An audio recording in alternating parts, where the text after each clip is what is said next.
The gavel slammed down with authority. "Mr. Langford, this is the final warning. Stand up and acknowledge this court." The tension in the courtroom was suffocating. Every pair of eyes fixated on Jonathan Langford, the billionaire real estate tycoon sitting arrogantly in his chair, arms crossed, a smug smirk playing on his lips. He was dressed impeccably in a tailored navy blue suit, his salt and pepper hair slicked back, his demeanor exuding untouchable confidence. But he did not stand. Judge Celeste Montgomery tightened her jaw, her piercing brown eyes locking onto the billionaire with unwavering authority. She was not a woman to be disrespected in her own courtroom, and certainly not by him.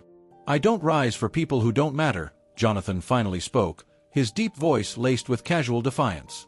A murmur rippled through the spectators. His lawyer paled. The prosecutors exchanged glances of disbelief. Celeste inhaled slowly. Her grip on the gavel tightened. She had spent years dealing with powerful men who thought the law didn't apply to them. But this? This was outright defiance. "Mr. Langford, I'll give you one last chance," she said, her tone as sharp as a blade. "Show some respect, or I will hold you in contempt of court." Jonathan leaned back in his chair and chuckled. "As I said, Judge Montgomery," he drawled, "I don't stand for people beneath me." Gasps filled the room. One of the jurors audibly cursed under his breath. Even the bailiff, a seasoned officer, clenched his jaw at the blatant disrespect. The tension reached its breaking point. Judge Montgomery remained still, her expression unreadable. But behind her composed exterior, something had snapped. "Very well," she finally said.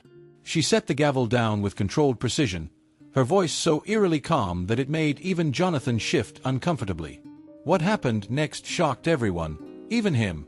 With a single motion, Judge Celeste Montgomery did something that would make headlines across the country.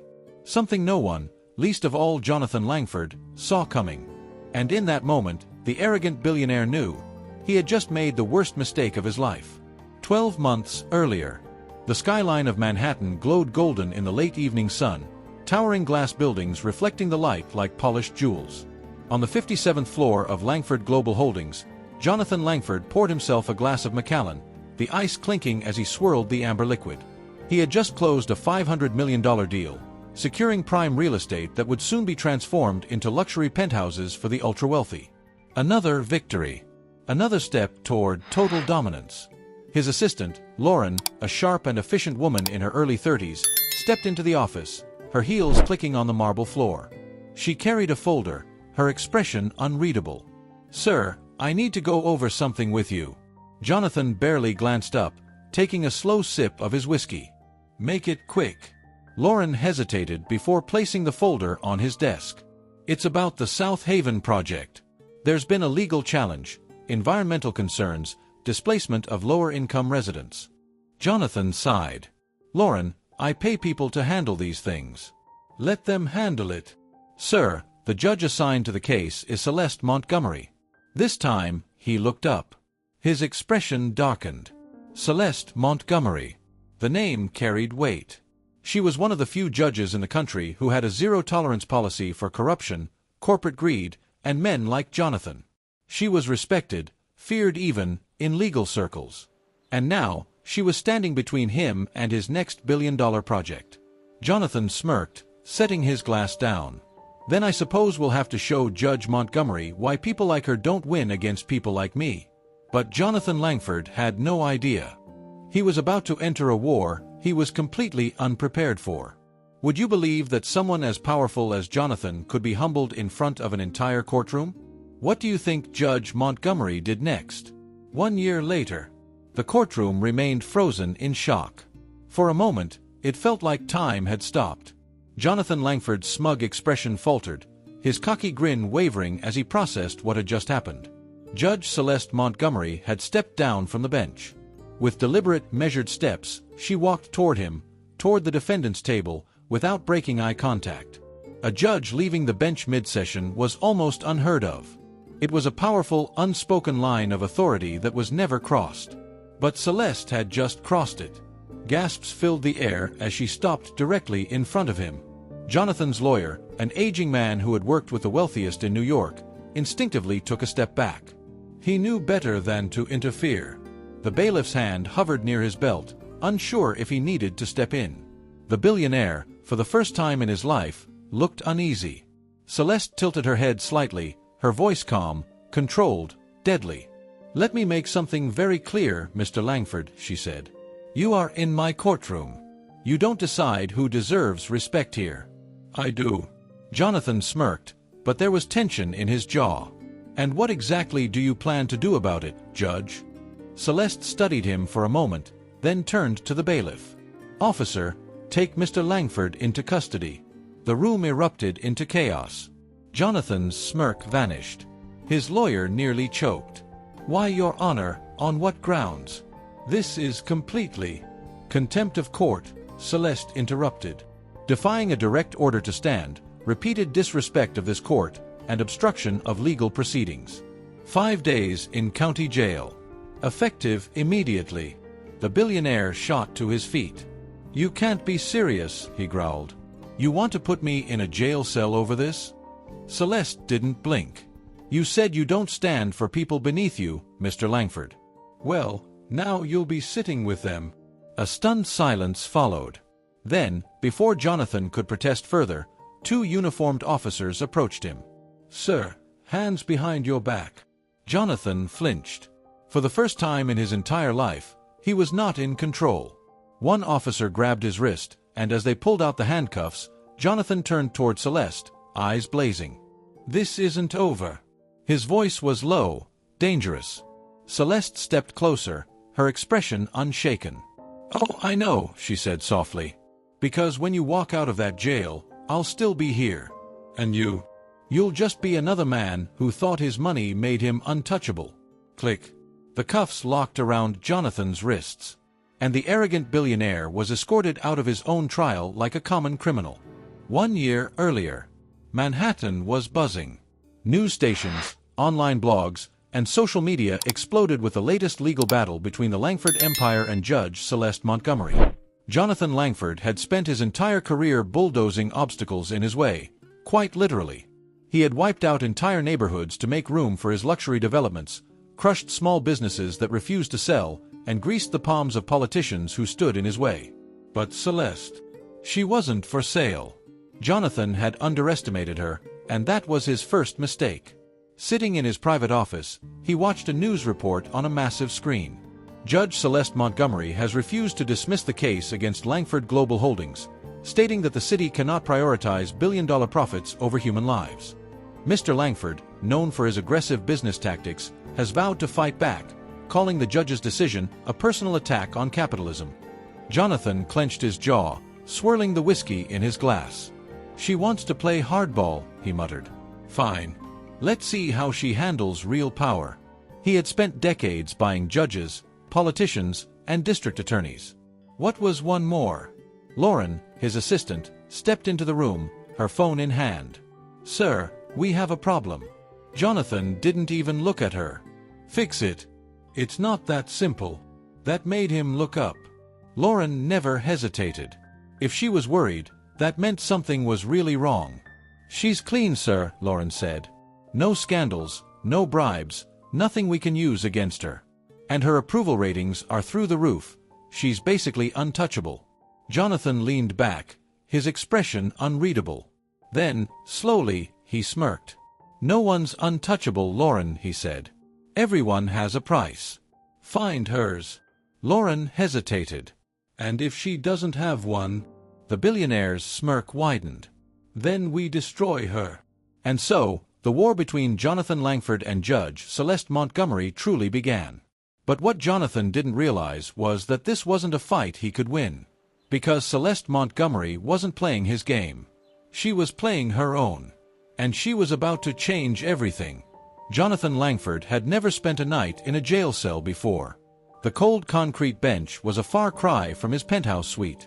The air reeked of sweat and stale regret, the kind that clung to men who had spent their lives cycling in and out of places like this. And now, he was one of them.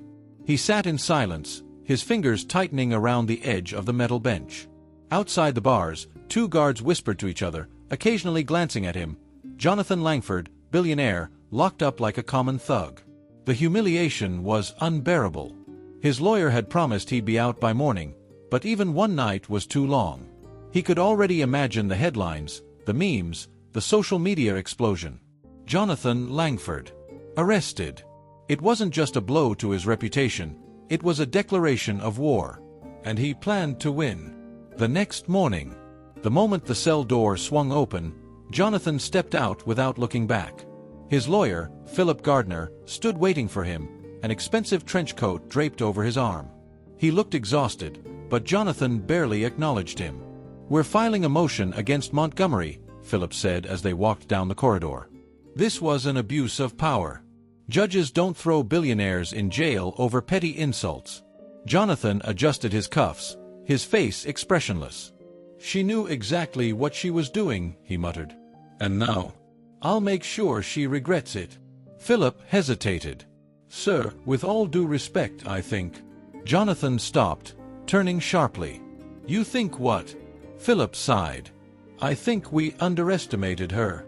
Jonathan's jaw tensed. He didn't like hearing that. He didn't like losing. Montgomery had embarrassed him, and if there was one thing Jonathan Langford never forgave, it was public humiliation.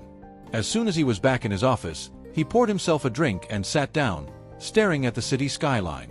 Celeste Montgomery had made an enemy of the wrong man. She thought she could play by the rules. Jonathan made the rules. And now, he was going to break her.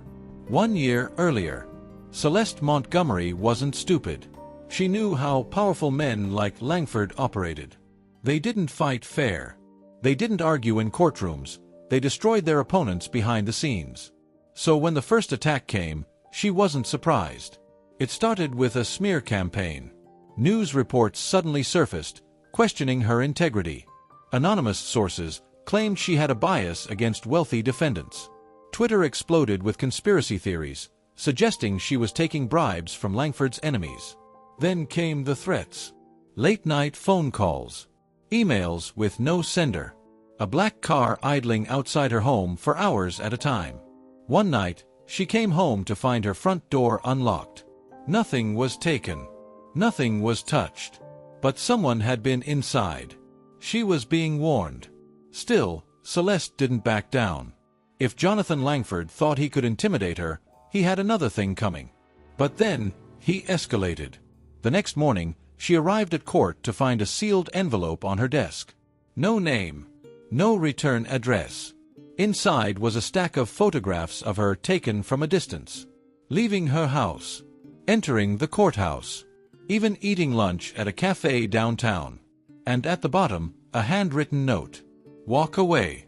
Or we walk in." Celeste's blood ran cold. Langford wasn't just playing dirty, he was making it personal. But instead of fear, a slow, dangerous smile spread across her lips. She had just been given exactly what she needed. A reason to take him down for good. Jonathan Langford thought money could bury any problem. He thought intimidation could make Celeste back down. But what he didn't know was that she had spent her entire career preparing for men like him. Celeste didn't panic. She didn't run. Instead, she quietly met with the one person who could help her turn the tables. Sitting in a dimly lit diner, she slid the envelope of photos across the table. "This is Langford's work," she said. "He's trying to threaten me off the case." Agent Graves flipped through the photos, nodding slowly. "And I'm guessing you don't scare easy?" Celeste smirked. "Not even a little." Graves exhaled, rubbing his chin. "We've had our eye on Langford for years. Money laundering, bribery, illegal land grabs. He's slippery, but not invincible." Celeste leaned forward. "Then let's make him fall." The agent studied her for a moment before cracking a grin. "You're a dangerous woman, Judge Montgomery." She picked up her coffee, taking a slow sip. "You have no idea." And with that, the trap was set. Langford thought he was untouchable. He was about to learn just how wrong he was. Jonathan Langford had no idea he was walking straight into a trap. His empire was built on secrets, backroom deals, and carefully hidden money trails. He wasn't just a real estate tycoon, he was a kingmaker, controlling city officials, buying off inspectors, and ensuring every major contract landed in his hands. But Celeste Montgomery, she was about to tear it all down. The moment she handed those photos to FBI agent Marcus Graves, the game changed. Langford thought he could bully a judge. He didn't realize that by pushing Celeste, he had given her the perfect excuse to dig into his empire. And once she started, she wasn't stopping until he was destroyed. 3 weeks later, Lauren, Langford's assistant, stormed into his office, her face pale. "Sir, we have a problem." Jonathan barely looked up from his desk. "Solve it." "It's the South Haven project." That made him look up. "What about it?" Lauren hesitated, then placed a sealed subpoena on his desk. Jonathan's fingers curled as he read the first line. "The Federal Bureau of Investigation requests all financial records relating to Langford Global Holdings and its affiliates." His face darkened. "Montgomery." Lauren nodded. "She's working with the feds. And not just on South Haven. They're digging into your campaign donations, shell companies, everything." Jonathan leaned back in his chair, his jaw tight. "So, this is how she wants to play it," he muttered. "Fine. She wants war. Let's give her war." If there was one thing Jonathan Langford knew how to do, it was destroy reputations. He couldn't bribe Judge Montgomery. He couldn't threaten her into submission. But he could make sure the public turned against her. Within days, negative stories flooded the media. Judge Montgomery's shocking past, uncovered. Corruption in the courthouse. The truth about Celeste Montgomery. Biased, reckless, unfit to serve. None of it was true. But in a world where perception is power, truth didn't matter. Anonymous witnesses suddenly came forward, claiming Montgomery had favored certain defendants. A so-called whistleblower accused her of judicial misconduct. Old cases were twisted into conspiracy theories. And it worked. People started turning on her. News stations ran round-the-clock coverage, questioning if she was too aggressive or crossing the line. Even some of her colleagues in the legal world hesitated to support her publicly. Jonathan smirked as he watched the headlines. "This is how you bury someone," he said, sipping his whiskey. Let her drown in the lies. But he had underestimated one thing. Celeste Montgomery didn't drown. She swam through the fire and came out stronger. Celeste stood before a crowd of reporters outside the courthouse, her expression calm, composed, deadly. She knew Langford was watching. She wanted him to. "You've all seen the stories," she said. "The accusations, the headlines. And I'm here to tell you exactly what they are." She held up a copy of one of the damning articles. "Lies. Manufactured by a man who thinks he's above the law." A murmur rippled through the crowd. Reporters scribbled furiously, cameras zoomed in. "But here's what Mr. Langford didn't expect," Celeste continued. "He thought he could silence me. He thought he could break me. What he didn't realize is that I've been preparing for this fight my entire life." She pulled out a second folder and handed it to an FBI agent standing beside her. "This," she said, her voice sharp, lethal, "is a federal indictment request." The crowd exploded. Flashes burst. Microphones shoved forward. Gasps rippled through the press. Celeste's eyes locked onto the cameras. "Mr. Langford, your move." And just like that, the hunter became the hunted. Jonathan Langford threw the nearest glass against the wall. Shards scattered across his penthouse floor. His chest heaved as he watched Celeste on the TV screen, calm as ever. She had just declared war in public. And the worst part? She had proof. FBI agent Marcus Graves was already making his move, freezing assets, issuing warrants, pulling Langford's own people in for questioning. And one by one, they started flipping. Board members, accountants, even some of his closest allies. Jonathan had spent years keeping his empire airtight. But now, it was crumbling from the inside. He picked up his phone, his voice ice-cold. "Get me a plane. Now." Lauren hesitated. "Sir, if you leave the country now, it'll look." Jonathan cut her off. "I don't care how it looks. I'm not going to prison." But just as Jonathan was about to leave his office, his phone buzzed. A text. Unknown number. "You really thought you could run?" Jonathan froze. His blood ran cold. The moment he turned around, FBI agents stormed through his doors. "Jonathan Langford, You're under arrest for fraud, bribery, and obstruction of justice." The last thing he saw before they cuffed him? Judge Celeste Montgomery's face on the TV screen. And she was smiling. Langford may be in handcuffs, but the fight is far from finished. The camera flashes were blinding. Jonathan Langford, once one of the most powerful men in New York, was being dragged out of his own office in handcuffs. The sight was unthinkable. A man worth billions. A man who controlled judges, politicians, and city officials with a single phone call. No. He was just another criminal. Reporters shoved microphones toward him as he was forced into the waiting black SUV. "Mr. Langford, do you have anything to say? Is it true you tried to flee the country? Are you guilty?" Jonathan stayed silent. His lawyer, Philip Gardner, was already scrambling beside him. "We'll be fighting these charges in court," he barked. "This is a political stunt, nothing more." But no one was listening to Philip. Everyone was watching Jonathan. For the first time in his life, he looked powerless. And Celeste Montgomery? She was just getting started.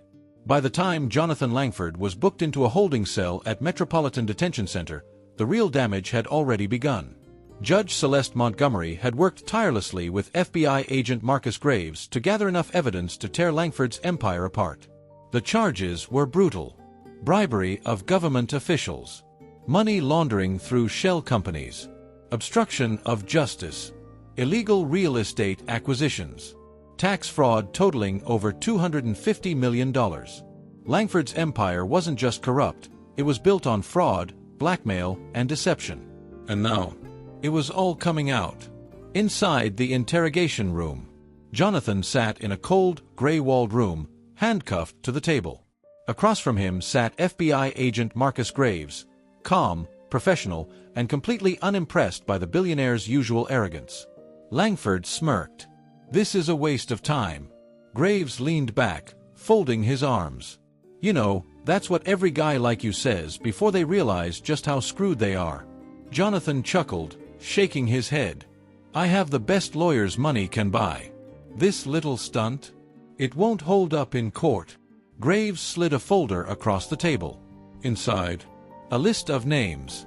Bankers, lawyers, real estate developers, even his own board members. Jonathan's smirk vanished. "They're flipping," Graves said simply. "Your own people. Cutting deals. Because they know what's coming." Jonathan's fingers curled into a fist. "Loyalty doesn't break that easily." Graves smirked. "Loyalty isn't worth 20 years in federal prison." Jonathan exhaled through his nose, his jaw clenching. Graves leaned forward. "Now, here's the part where I give you an option. You cooperate. You might see the outside of a prison cell again before you turn 80. Jonathan's voice was dangerously low. "You think I'm just going to roll over?" Graves smiled. "No. But eventually." He tapped the folder. "You will." Jonathan stared at him, silent, because for the first time, he wasn't so sure. Meanwhile, Celeste Montgomery was sitting at her desk, reviewing legal documents when her assistant, Lisa, walked in. "Judge, you need to see this." Lisa handed her a manila envelope. No sender. No return address. Celeste opened it carefully, pulling out a stack of newspaper clippings. At first, they seemed random, articles about past cases she had ruled on, her career history, even old family photos. Then, at the bottom, a note written in red ink. "You took down Langford. But you forgot, he wasn't alone." Celeste's breath slowed. Lisa's voice was cautious. "What does it mean?" Celeste set the papers down, exhaling sharply. It meant one thing. Langford was just the beginning. There were more of them. More billionaires, more corrupt officials, more powerful enemies who didn't want the system to change. And now, they were coming for her. What do you think? Was Langford's downfall deserved, or did Celeste take things too far? Let us know in the comments. And if you're enjoying the story, make sure to like, subscribe, and share, because things are about to get even more dangerous. Judge Montgomery just made a lot of enemies, and one of them is about to strike back. Celeste Montgomery sat in her dimly lit office, staring at the newspaper clippings spread across her desk. The message was clear. You took down Langford. But you forgot, he wasn't alone. She exhaled, rubbing her temples. Taking down Jonathan Langford had been a battle. But keeping him down, that was going to be a war. She could already feel the pressure mounting. Anonymous threats, increased media scrutiny, and now? Whoever Langford had been working with, they were making their move. Meanwhile, inside the prison walls, Jonathan Langford sat in a small holding cell, hands folded in his lap. He had been processing everything. The humiliation, the betrayal of his own people, the cold walls of a cell instead of the glass and marble luxury he was used to. But he wasn't broken. No. Langford didn't break. He adapted. A guard approached his cell. "You have a visitor." Langford raised an eyebrow. "Who?" The guard didn't answer. Moments later, Langford was led into a private visiting room. Behind the thick glass, a man in an expensive black suit sat waiting for him. A man Jonathan recognized instantly. Langford smirked, taking a seat. "Didn't expect to see you here." The man tilted his head slightly. "We have a problem, Jonathan." Langford chuckled, leaning back. "I'd say you have a problem. I'm the one in prison." The man's expression remained unreadable. "No, Jonathan," he said. "We both do. Because you got caught." Langford's smirk faltered. The man's voice lowered. "And if you talk, if you drag us all down with you, you won't have to worry about prison." He paused. "Because you won't make it long enough to stand trial." Langford's jaw tensed. The threat was clear. They weren't just warning him. They were ready to get rid of him. Back in her office, Celeste wasn't just waiting for the next move. She was preparing. Agent Marcus Graves had already increased her security detail. "Until we know who else was working with Langford, you're a target," he told her. "And these people, they don't play fair." Celeste wasn't naive. Langford's arrest was only the beginning. The real power players, the ones behind him, they were the ones she had to worry about. That night, she walked to her car in the courthouse garage. 2 security officers flanked her, scanning the area. She reached for the door handle and froze. A single red envelope was taped to the driver's window. Slowly, she peeled it off and opened it. Inside was a single playing card. The Queen of Spades. No note. No threats. Just a warning. Celeste stared at it for a long moment, then exhaled. This wasn't over. Not even close. Inside his cell, Jonathan Langford sat in silence, the warning from his visitor still fresh in his mind. He had 2 choices. 1. Stay quiet, take the fall, and rot in prison while the real power players continued their lives untouched. 2. Flip. Make a deal. Bring down the entire corrupt network. He ran his fingers through his hair, his mind racing. He had spent his entire life on top. If he cooperated, he could reduce his sentence. Maybe even find a way out of this. But if he betrayed the people who once protected him, he might not live long enough to enjoy freedom. He let out a slow breath. Then, he reached for the phone in the corner of his cell. A guard approached. "You get 1 call." Jonathan nodded and dialed. Agent Marcus Graves picked up. Langford's voice was steady. "I'm ready to talk."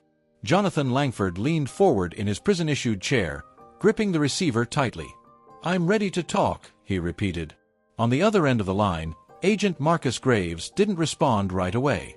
He knew men like Langford, calculating, ruthless, always looking for the angle that benefited them the most. "What exactly are you offering?" Graves finally asked. Langford exhaled. "Names. Transactions. Off-the-record deals." He paused. "Everything." Graves didn't flinch. "And in return?" Langford smirked. "Less time. Maybe even a new identity. You know, the usual." Graves was silent for a moment. Then, his voice lowered. "If you're serious, Langford, this isn't just about a reduced sentence." Langford's grip on the phone tightened. Graves continued, his tone deadly serious. "You're talking about flipping on people who don't forgive betrayal. If you do this, there's no going back." Langford's eyes flickered with something unreadable. "Who says I want to go back?" Graves studied him for a long moment. Then, he spoke 2 words that would seal Langford's fate. Deal made.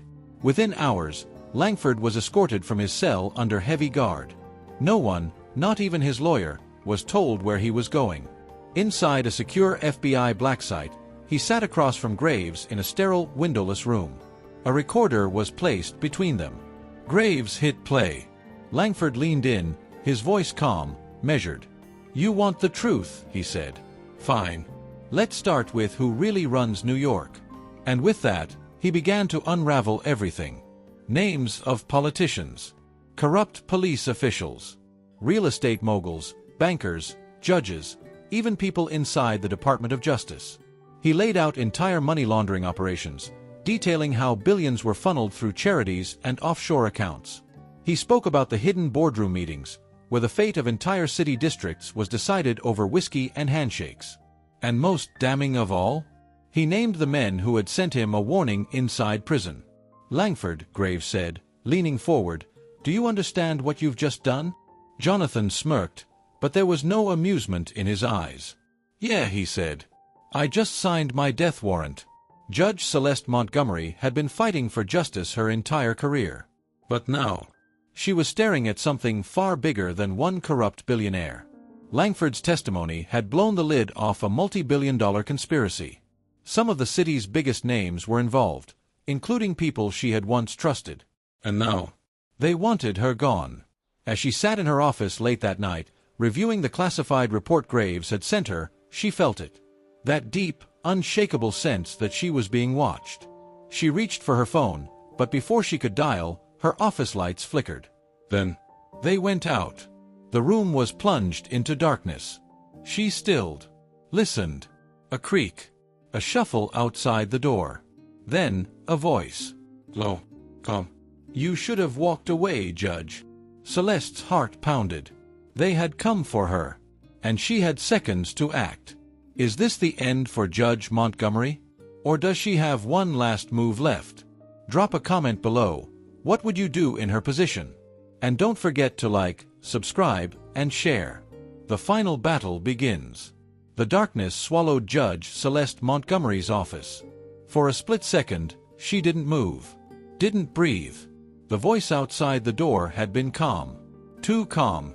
Whoever was there, they weren't some random thug. They were a professional. She reached for the drawer where she kept her emergency panic button, but before she could press it, she heard the sound of the doorknob turning. No time. Celeste moved. Fast. She ducked low, pressing her back against the bookshelf as the door swung open. A shadow stepped inside. Tall. Silent. Wearing a black ski mask. Her heart hammered. This wasn't just a warning. They were here to kill her. Celeste had 2 choices. 1. Stay hidden and hope for backup. 2. Fight. She chose option 2. The moment the intruder stepped further inside, she grabbed the heavy law book from a shelf and swung it with everything she had. Crack. The masked man staggered, stunned just long enough for Celeste to lunge toward her desk. Her fingers brushed against the panic button. Then, a hand grabbed her wrist.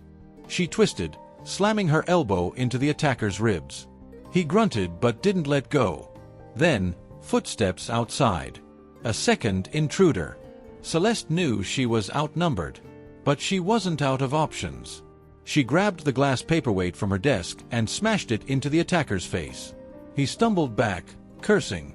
She hit the panic button. Alarm activated. The shrill blare filled the room. Red emergency lights flashed. The second man cursed. "We have to go now." The first attacker wiped blood from his mask and pointed at her. "This isn't over, Judge." Then they ran. By the time security stormed into the office, they were gone. But Celeste, she wasn't shaken. She was furious. This wasn't just about Langford anymore. This was about the entire system. And she was about to burn it to the ground. Meanwhile, inside his high-security holding cell, Jonathan Langford wasn't sleeping. He knew the moment he turned on his old associates, they'd come for him. And now, he was a dead man walking. His only hope. Testify first. Expose everything before they could silence him. He was scheduled to testify in less than 24 hours. And if he made it to the courtroom, half the city's elite were going down with him. But they weren't about to let that happen. Because as Langford lay on his prison cot, staring at the ceiling, he heard it. The click of his cell door unlocking. It was 3 a.m. No guards. No explanation. Then, footsteps. Slow. Measured. Langford sat up. Who the hell? The lights flickered, and a man in a black suit stepped inside. Langford's blood ran cold. He recognized him. One of them. One of the men who had warned him to keep quiet. Jonathan, the man said, shutting the door behind him. You should have stayed loyal. Langford moved fast. He lunged for the emergency alarm. But the man was faster. A gun pressed against his forehead. Langford froze. For the first time in his entire life, he felt it. Real, undeniable fear. Meanwhile, Celeste Montgomery wasn't waiting. She was already on the move. By the time dawn broke, she was inside a secure FBI facility, meeting with Agent Marcus Graves. She dropped a folder onto his desk. Langford isn't the only one in danger, she said. Whoever is pulling the strings. They're coming for everyone. Graves exhaled. I'll double his security. Celeste shook her head. Not enough. We need to move the trial up. Today. Graves blinked. That's impossible. Celeste slammed her palm on the table. If we don't do this now, Langford is dead before sunset. Graves hesitated. Then, he nodded. Let's do it. Inside the courtroom. Jonathan Langford was supposed to be dead. But somehow, he survived. The man in his cell hadn't pulled the trigger. Instead, he had delivered one last warning. Stay quiet, the man had whispered, pressing the gun harder against Langford's forehead. Or next time. We don't miss. Then, he had walked away. No. Langford sat in a heavily guarded courtroom, staring at the judge's bench. Staring at Celeste Montgomery. She stared back. Neither of them spoke. But they both knew. This wasn't over. Langford cleared his throat. The room fell silent. Then, into the microphone, he said the words that would shake the city to its core. My name is Jonathan Langford, he said, and I'm here to confess everything. The courtroom exploded. Reporters scrambled. Lawyers whispered furiously. Celeste. She smiled. Because for the first time, the system was working. Justice wasn't just being served. It was being rewritten. And the people who thought they were untouchable? They were next. What do you think? Did Langford deserve his fate? And do you think Judge Montgomery is safe, or will the real power players strike back? Drop a comment below. And if you loved this story, make sure to like, subscribe, and share.